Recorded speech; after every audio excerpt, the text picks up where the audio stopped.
Amerika, uyum жоқ, наным жоқ, қарызымды жаап бербесеңиз өлөм дегендер. Менде деле толтура көйгөй бар. Ырчы Анжелика пандемия башталганга чейин эле өзүнүн долбоорлору аркылуу муктаж үй бүлөлөргө жардамын берип келген. Пандемия башталганын жанын оозуна тиштеп, кызыл зонага чейин кирип, муктаждарга кол сунуп жатканы жамы журтка маалым. Учурда онлайн окууга шарты жок. Үй бүлөлөрдүн балдарына бекер уюлдук телефондорду таратууда. Ал түнү менен үйүм жок, наным жок, дарым жок, карызымды төлөп бербесеңиз өлөм дегендер абдан көбөйгөнүн жазып чыкты. Мен бүгүн саат 7-де атайын турдум. Кээ бирлерге дем алыш күнүн башталышы. Мен үчүн эң жоопкерчиликтүү күн. Эртең мененки тамак жасамай, кыздарымды кружокторуна жиберип, бир нече компаниялар менен келишим түзүүгө талкуу күнү. Буйруса ишке ашып кетет деген ойдомун.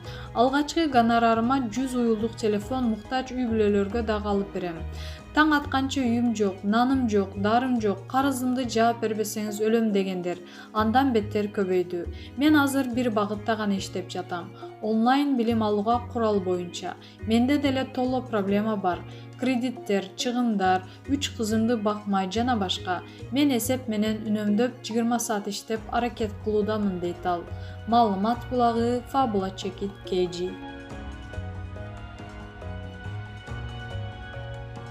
Бишкекте күйөөсү аялын ажатканага камап, мыкачылык менен сабаган. Бишкек шаарындагы Алмалуу кафесинде үй бүлөлүк чыр-чатак канжалаган уруш менен аяктады. Бул окуя тууралуу маалымат милиция кызматкерлерине 11-сентябрда кечинде түшкөн. Айтылган дарекке барган милициянын кайгыл кызматынын кызматкерлери токмоктолгон аял тосуп алган. Бул тууралуу Акипресс билдирди. Аялдын айтымында аны күйөөсү сабаган. Ал дос кызы менен кафеде отурганда күйөөсү барган.